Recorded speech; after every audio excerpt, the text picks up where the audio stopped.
Sun travels வடமாகாணத்தில் சட்டப்பூர்வமான அனுமதியுடன் இயங்குகின்ற visa consultant and ticket agent. உங்கள் பெறுமதியான கடவுச்சீட்டுகள் ஆவணங்களுக்கு பாதுகாப்பான அனுமதி பெற்ற நிறுவனம் சன் டிராவல்ஸ். வணக்கம். இது ஐபிசி தமிழின் இரவு நேர பிரதான செய்திகள். முதலில் தலைப்புச் செய்திகள்.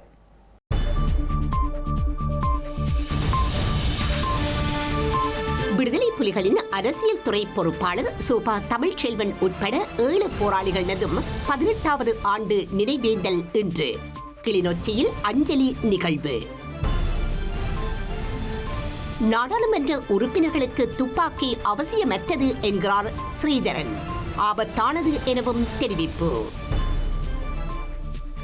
தேசிய மக்கள் சக்தியால் வடமாகாண சபையை கைப்பற்ற முடியாது என்கிறார் ஸ்வாதிலிங்கம். பகல் கனவு காணுவதாக தெரிவிப்பு. கூட்டு எதிரணியின் பேரணியில் பங்கேற்பதை தவிர்க்கும் முன்னாள் ஜனாதிபதிகள் சாகர காரியவசம் அறிவிப்பு. போதை ஒழிப்பு திட்டத்தின் கீழ் ஆயிரக்கணக்கானோர் கைது. தொடரும் சுற்றி வளைப்பு நடவடிக்கைகள். பெல்ஜியத்தில் உள்ள முக்கிய விமான தளத்தின் மீது பறந்த ஆளில்லா வான்கலங்கள். பதற்றத்தில் ஐரோப்பிய நாடுகள்.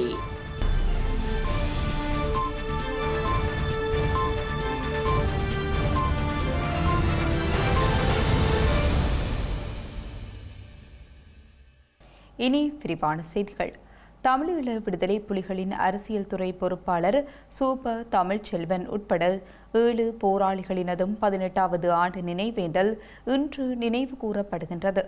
ஸ்ரீலங்கா வான்படையின் குண்டுவீச்சு தாக்குதலில் வீரச்சாவடைந்த தமிழீழ அரசியல் துறை பொறுப்பாளர் பிரிகேடியர் சோபா தமிழ்ச்செல்வன் உட்பட 7 போராளிகளின் 18ஆம் ஆண்டு வீரவணக்க நாள் நினைவேந்தல் இன்று கிளிநொச்சியில் நினைவு கூறப்பட்டுள்ளது.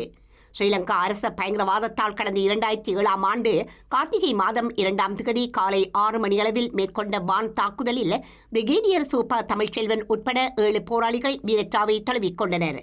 இந்த நிலையில் நாடாளுமன்ற உறுப்பினர் சிவஞானம் ஸ்ரீதரன் தலைமையில் தமிழரசுக் கட்சியின் கிளிநொச்சி மாவட்ட அலுவலகமான அறிவகத்தில் சோபா தமிழ்ச்செல்வனின் திருவுருவப் படத்திற்கு ஈகை சுடரேற்றி மலர் அஞ்சலி செலுத்தப்பட்டது. துப்பாக்கி வைத்திருப்பது என்பது ஆபத்தானது. 2 நாடாளுமன்ற உறுப்பினர்கள் தங்களுக்குள்ளே சுடுபட்ட வரலாறுகளும் உண்டு எனவும், ஆகவே உறுப்பினர்கள் துப்பாக்கி கேட்டால் அதை பற்றி அரசாங்கம் பரிசீலனை செய்ய வேண்டும் என நாடாளுமன்ற உறுப்பினர் சிவஞானம் ஸ்ரீதரன் தெரிவித்துள்ளார். புலிகளின் அரசியல் துறை பொறுப்பாளராக இருந்து ஸ்ரீலங்கா வான்படையின் குண்டுவீச்சில் வீரச்சாவை தழுவிக்கொண்டு சோபா தமிழ்ச்செல்வன் மற்றும் அவர்களோடு சேர்ந்து வீரச்சாவை தழுவிக்கொண்ட 6 பேரின் 18ஆம் ஆண்டு நினைவு தின நிகழ்வின் போது அவர் இவ்வாறு குறிப்பிட்டுள்ளார். நாட்டிலே ஒரு அச்ச சூழல் இருக்கிறது என்பதை ஜனாதிபதி கூட அறிவித்திருக்கிறார். ஏனென்றால் நீதிமன்றத்துக்குள் ஒருவர் நீதிபதிக்கு முன்னாலே சுட்டுக் கொல்லப்படுகின்றார். அதே போல விசாரணைக்கு வருகின்றவர்கள் அல்லது பிரதேச சபையினுடைய ஒரு தவிசாளர் தன்னுடைய கதிரையில இருக்கிற பொழுது அவர் சுட்டுக் கொல்லப்படுகிறார். போக்குவரத்து பாதைகளில் கூட எதுவும் நடக்கலாம் என்ற அச்சம் பல இடங்களிலே உண்டு. இந்த நாட்டிலே போதை வஸ்துக்கு எதிரான நடவடிக்கைகளை அரசாங்கம் மிக துல்லியமாக மேற்கொள்வது நாங்கள் வரவேற்கிறோம். அதற்காக நாங்கள் பூரண ஒத்துழைப்பை வழங்குவதாக பாராளுமன்றத்திலும் சரி பல இடங்களில் நாங்கள் வெளிப்படையாகவே சொல்லியிருக்கிறோம். ஏனென்றால் போதை வஸ்து பாவனை என்பது தனியே தென்பகுதிக்கோ சிங்கள மக்களுக்கு மட்டும் உரியதல்ல. வடக்கு கிழக்கு பகுதிகளில் வாழுகின்ற ஒவ்வொரு தமிழ் குடும்பங்களினதும் அவர்களுடைய குடும்பங்களிலும் இந்த விடயங்கள் மிகப்பெரிய பாதிப்பை தந்திருக்கிறது. ஆகவே இந்த விடயங்கள் தொடர்பில் அதிகமான அக்கறையையும் கரிசனையும் நாங்கள் கொண்டிருக்கிறோம். குறிப்பாக போலீஸ் பாதுகாப்பை கேட்டிருப்பது அல்லது தங்களுக்கான ஆயுத பாதுகாப்பை கேட்டிருப்பது அவரவருடைய தனிப்பட்ட உரிமை, பாராளுமன்ற உறுப்பினர்களுக்கான உரிமை. 2010ஆம் ஆண்டில் நான் முதல் பாராளுமன்ற உறுப்பினர் சென்ற பொழுது எனக்கு ஒரு ரிவால்வர் தரப்பட்டது. அந்த ரிவால்வர் என்பது நான் பயன்படுத்தவில்லை. ஆனால் நான் அதனை திரும்ப ஒரு குறிப்பிட்ட ஆண்டுகளுக்கு பின்னர் நான் அதை திரும்ப ஒப்படைத்திருக்கிறேன். குறிப்பாக அவர்களுக்கான துப்பாக்கி என்றால் அதற்குரிய பயிற்சிகள் வழங்கப்பட வேண்டும். துப்பாக்கிகளை வைத்திருப்பது எவ்வளவு பாதுகாப்பானது என்பதும் ஆராயப்பட வேண்டும். ஏற்கனவே 2 பாராளுமன்ற உறுப்பினர்கள் தங்களுக்குள் சுடுபட்ட வரலாறும் இலங்கையிலே உண்டு. இலங்கையில் போதைப்பொருள் மற்றும் மாஃபியா ராஜ்யத்தை தோற்கடிப்பதற்கான போர் பிரகடனம் செய்யப்பட்ட அரசாங்கம் அறிவித்தல் 1818 என்ற 24 மணி நேர ஹொட்லைன் தொலைபேசிக்கு வந்த ரகசிய தகவலின் அடிப்படையிலேயே பருத்தித்துறை சுப்பர் மடம் கடற்பகுதி 100 கிலோவிற்கு அதிகமான போதைப் பொதிகள் பிடிபட்டுள்ளதாக தெரிகின்றது. போதைப்பொருள் மற்றும் பாதாள உலகத்தை ஒழிப்பதற்கு அனுர கடந்த 30ஆம் தேதி போர் பிரகடனம் செய்த பின்னர் 1000க்கும் மேற்பட்டவர்கள் கைது செய்யப்பட்ட நிலையில் இந்த நடவடிக்கைகளுக்கு மக்களும் ரகசிய தரவுகளை வழங்குவதற்கென 1818 என்ற 24 மணி நேர ஹாட்லைன் தொலைபேசி இலக்கம் அறிவிக்கப்பட்டிருந்தது. அந்த வகையில் இந்த இலக்கத்திற்கு வடக்கிலிருந்து சென்ற முக்கியமான ரகசிய தகவல் ஒன்றால் பருத்தித்துறை சுப்பர்மடம் கடற்பகுதி ஊடாக வந்த படகு ஒன்றில் வந்திறங்கிய 100 கிலோவுக்கு அதிகமான போதைப் பொதிகள் பிடிபட்டுள்ளதாக தெரிகின்றது. இந்த தரவின் அடிப்படையில் அதிகாலை வேளையில் சுப்பர்மடம் கடற்கரையை சுற்றி வளைத்த காவல்துறை 3 கோடி ரூபாவுக்கு மேலாக பெறுமதியுடைய கேரள கஞ்சா பொதிகளை மீட்டதுடன் கடத்தல் நடவடிக்கையில் ஈடுபட்ட பெண் ஒருவர் உட்பட 4 பேரை கைது செய்தது. இந்த கடத்தலில் ஈடுபடுத்தப்பட்ட 3 படகுகளும் கைப்பற்றப்பட்டுள்ளன. வடமராட்சியில் இறக்கப்பட்ட இந்த கஞ்சா பொதிகளை உடனடியாகவே வாகனங்கள் மூலம் ஏனைய இடங்களுக்கு கொண்டு செல்வதற்கு திட்டங்கள் போடப்பட்ட நிலையில் பருத்தித்துறை காவல்துறை இந்த நடவடிக்கையை எடுத்துள்ளது. ஒருவர் தனக்கு தெரிந்த ஒரு இடத்தில் போதைப்பொருள் கடத்தல் அல்லது விநியோகம் இடம்பெறுவதாக சந்தேகித்தால் அவர்கள் உடனடியாக தொலைபேசியூடாக 1818 என்ற இலக்கத்திற்கு அழைத்து தரவுகளை வழங்க வேண்டும் எனவும் அவ்வாறாக விவரங்களை வழங்குபவர்களின் விவரங்கள் ரகசியம் காக்கப்படும் என்ற உறுதிமொழியும் வழங்கப்பட்டுள்ளது. நுவரெலியா காவல்துறை பிரிவிற்குட்பட்ட வரலாற்று சிறப்புமிக்க நுவரெலியா சீதா எலிய சீத்தை அம்மன் ஆலயத்தின் 6 உண்டியல்களை நேற்றிரவு உடைத்து பணம் திருடப்பட்டுள்ளது. தற்போதைய காலகட்டத்தில் போதைப்பொருள் கைதுகள் அதிகரித்து செல்லும் நிலையில் போதைப்பொருளுக்கு அடிமையானவர்களால் குறித்த திருட்டுச் சம்பவம் மேற்கொள்ளப்பட்டிருக்கலாம் எனவும் தெரிவிக்கப்பட்டுள்ளது. இந்த நிலையில் குறித்த விடயம் தொடர்பில் நுவரெலியா காவல்துறையினர் மேலதிக விசாரணைகளை முன்னெடுத்து வருகின்றனர். இலங்கை முழுவதும் முன்னெடுக்கப்பட்டு வரும் விசேட சுற்றி வளைப்பில் 3 நாட்களில் 1314 சந்தேக நபர்கள் கைது செய்யப்பட்டுள்ளதாக காவல்துறையினர் தெரிவித்துள்ளனர். குறித்த கைது நடவடிக்கைகளின் போது 1 kilogram 202 gram ice, 863 gram 137 milligram heroin மற்றும் குஷ் உள்ளிட்ட பல போதைப் பொருட்களை காவல்துறையினர் மீட்டுள்ளதாக காவல்துறை ஊடகப் பிரிவு தெரிவித்துள்ளது. கைது செய்யப்பட்ட சந்தேக நபர்களில் 31 பேருக்கு எதிராக தடுப்பு காவல் உத்தரவு பெறப்பட்டுள்ளது. அவர்களில் 4 பேருக்கு எதிராக சட்டவிரோத சொத்து தொடர்பான விசாரணைகள் ஆரம்பிக்கப்பட்டுள்ளன. போதைப்பொருள் பழக்கத்திற்கு அடிமையானவர்களாக அடையாளம் காணப்பட்ட 8 நபர்களை புனர்வாழ்வுக்குட்படுத்த நடவடிக்கை எடுக்கப்பட்டுள்ளதாக காவல்துறையினர் குறிப்பிடுகின்றனர். ஸ்ரீலங்காவில் அரசாங்கத்தின் அடக்குமுறைக்கு எதிராக எதிர்வரும் 21ஆம் தேதி நுகேகொடை நகரில் நடத்தப்படவுள்ள எதிர்க்கட்சியின் கூட்டு பேரணியில் முன்னாள் ஜனாதிபதிகள் எவரும் கலந்து கொள்ள மாட்டார்கள் என்று அறிவிக்கப்பட்டுள்ளது. இதன்படி முன்னாள் ஜனாதிபதிகளான சந்திரிகா பண்டாரநாயக்க, மஹிந்த ராஜபக்ச, மைத்ரிபால சிறிசேன, கோத்தபாய ராஜபக்ச மற்றும் ரணில் விக்ரமசிங்க ஆகியோர் இந்த பேரணியில் பங்கேற்க மாட்டார்கள் என தெரிவிக்கப்பட்டுள்ளது. குறிப்பாக முன்னாள் ஜனாதிபதிகள் யாரும் இந்த எதிர்ப்பு பேரணியில் கலந்து கொள்ளக்கூடாது என்ற கருத்தை ஸ்ரீலங்கா பொதுஜன பெரமுனவின் பொதுச் செயலாளர் சாகர காரியவசம் தெரிவித்திருந்தார். இதன் பின்னரே இந்த அறிவிப்பு வெளியிடப்பட்டுள்ளது. இருப்பினும் அவர்களின் முழுமையான ஒத்துழைப்புகள் கிடைக்கும் என பொதுஜன பெரமுன தெரிவித்துள்ளது. இதேவேளை நாட்டின் பிரதான எதிர்க்கட்சியான ஐக்கிய மக்கள் சக்தி எதிர்க்கட்சிகளின் கூட்டு பேரணியில் பங்கேற்பதில்லை என்று தீர்மானித்துள்ளது. அரசாங்கத்தை எதிர்க்கும் அதே வேளை முன்னாள் ஜனாதிபதிகள் விவகாரம் மற்றும் பிரதான எதிர்க்கட்சியின் விலகல் போன்றவை இந்த நுகேகொடை பேரணியின் ஒருங்கிணைப்பில் உள்ள நெருக்கடிகளை பிரதிபலிக்கின்றது. மறுபுறம் சஜித் பிரேமதாச மற்றும் ரணில் விக்ரமசிங்க ஆகியோரின் மீளிணைவு தற்போது கேள்விக்குறியாகியுள்ளது. இலங்கையில் உள்நாட்டு ஆயுர்வேத மருத்துவத்துறையை வலுப்படுத்தும் நோக்கில் சமூக சுகாதார மருத்துவ அதிகாரிகள் உட்பட 303 பட்டதாரிகளை இலங்கை ஆயுர்வேத மருத்துவ சேவைக்கு நியமிக்கும் நிகழ்வு நாளை திங்கட்கிழமை நடைபெறவுள்ளது. சுகாதார மற்றும் வெகுஜன ஊடக அமைச்சர் நளிந்த ஜேதிச தலைமையில் கொழும்பு மாவட்ட செயலக கேட்போர் கூட்டத்தில் இந்த நிகழ்வு நடைபெறவுள்ளது. 2018ஆம் ஆண்டு முதல் உள்ளூர் ஆயுர்வேத மருத்துவத்துறைக்கு மருத்துவ அதிகாரிகள் அதிகளவில் ஆட்சேர்ப்பு செய்யப்படுவதாக சுகாதார அமைச்சு தெரிவித்துள்ளது.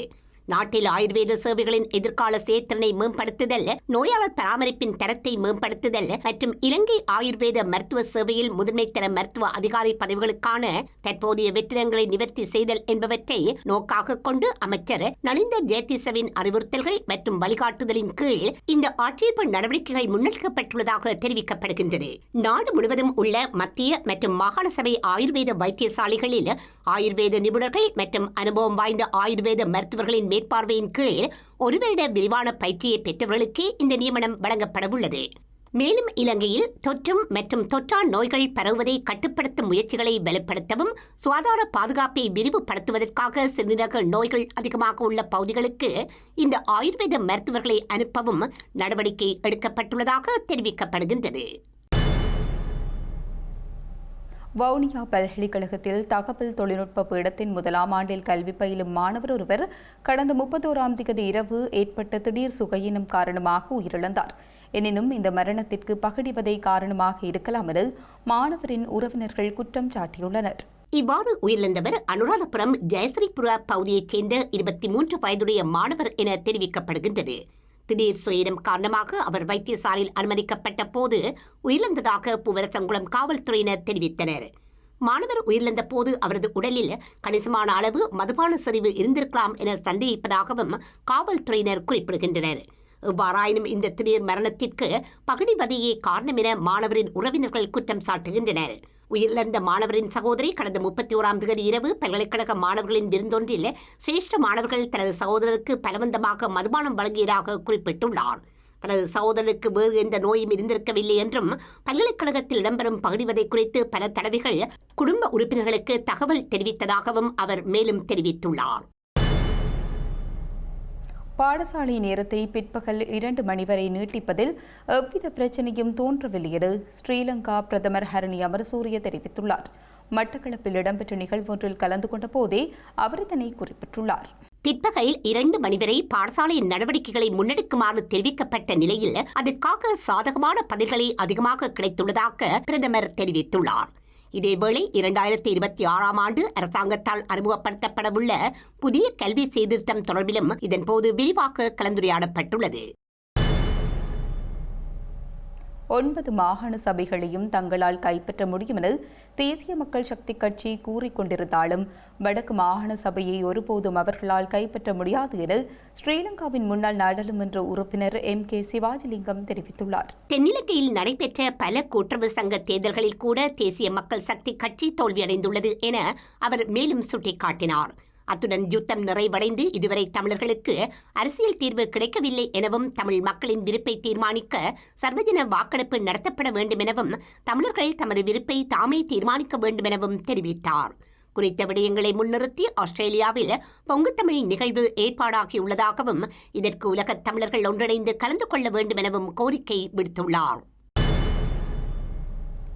பெல்ஜியத்தில் உள்ள முக்கிய விமான தளத்தின் மீது கடந்த 2 நாட்களாக மாலை வேளைகளில் சந்தேகத்திற்கிடமான ஆளில்லா வான்கலங்கள் பறந்துள்ளன.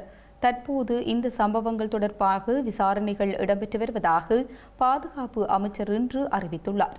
ஸ்கண்டினேவிய நாடுகள் மற்றும் மேற்கு ஐரோப்பிய நாடுகளில் அண்மைய நாட்களில் ஆளில்லா வான்கலங்கள் பறக்கும் சம்பவங்கள் அதிகரித்து வரும் நிலையில் பெல்ஜியத்தின் வடகிழக்கில் உள்ள கிளீன்ப்ராகல் விமானத்தளத்தின் மீது கடந்த வெள்ளிக்கிழமையும் நேற்றும் மாலைகளில் சந்தேகத்திற்கிடமான ஆளில்லா வான்கலங்கள் பறந்ததால் பதற்றம் ஏற்பட்டுள்ளது. இந்த கலங்கள் குறித்த வான்தளத்தை வெவ்வு பார்ப்பதை இலக்காக கொண்டு பறந்தமை தெளிவாகியுள்ளதாக பெல்ஜிய பாதுகாப்பு அமைச்சர் தியோ பிராங்கன் குறிப்பிட்டுள்ளார். அதிக உயரத்தில் பறந்த இந்த 3 பெரிய கலங்களை காவல்துறை உலங்கு வானூர்தி மற்றும் ரோந்து வாகனங்கள் துரத்திய போது அவை மறைந்துவிட்டதாகவும் அமைச்சர் குறிப்பிட்டுள்ளார். கடந்த மாதத்தில் அடையாளம் தெரியாத ட்ரோன்கள் ஜெர்மனியின் எல்லையிலிருந்து தொலைவில் உள்ள பெல்ஜிய ராணுவ முகாமின் மீது பறந்த நிலையில் இந்த சம்பவங்கள் இடம்பெற்றன.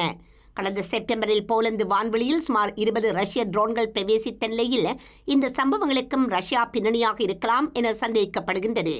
ஐரோப்பிய வான்வெளியில் அண்மையில் தொடர்ச்சியான ஊடுருவல்கள் நடப்பதால் 2027 ஐரோப்பிய ஒன்றியம் அதன் நாடுகளுக்கு ட்ரோன் எதிர்ப்பு சுவரை உருவாக்க உள்ளது.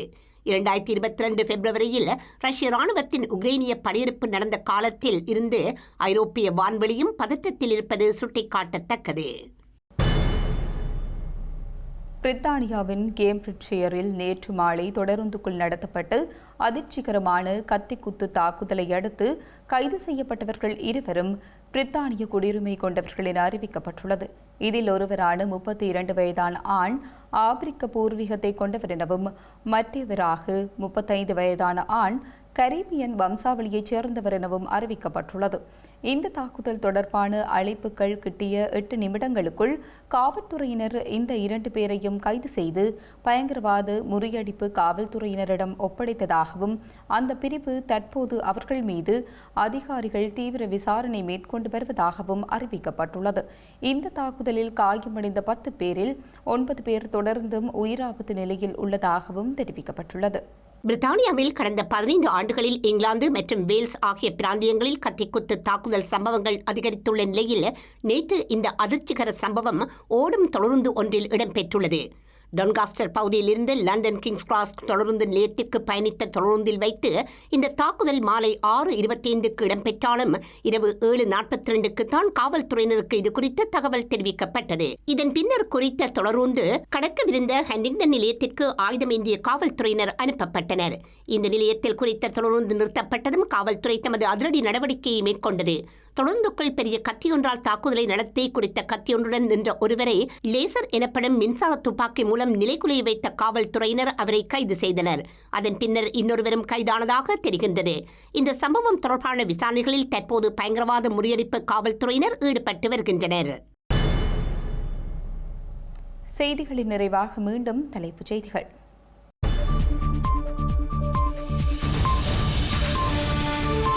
விடுதலை புலிகளின் அரசியல் துறை பொறுப்பாளர் சூபா தமிழ்ச்செல்வன் உட்பட 7 போராளிகளினதும் 18வது ஆண்டு நினைவேந்தல் இன்று கிளிநொச்சியில் அஞ்சலி நிகழ்வு.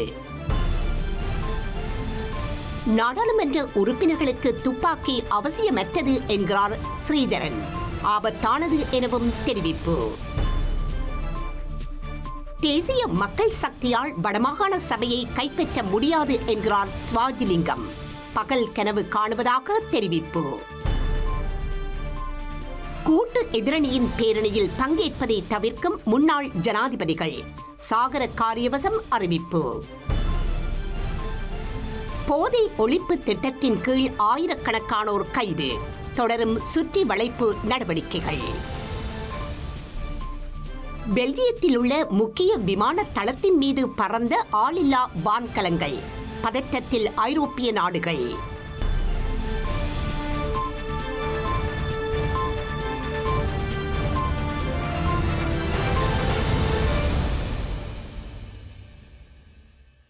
இத்துடன் ஐபிசி தமிழின் இரவு நேர பிரதான செய்திகள் நிறைவு பெற்றன. உடனுக்குடன் செய்திகளை அறிந்து கொள்ள ibctamil.com என்ற நமது இணையதளத்தை பார்வையிடுங்கள். வணக்கம்.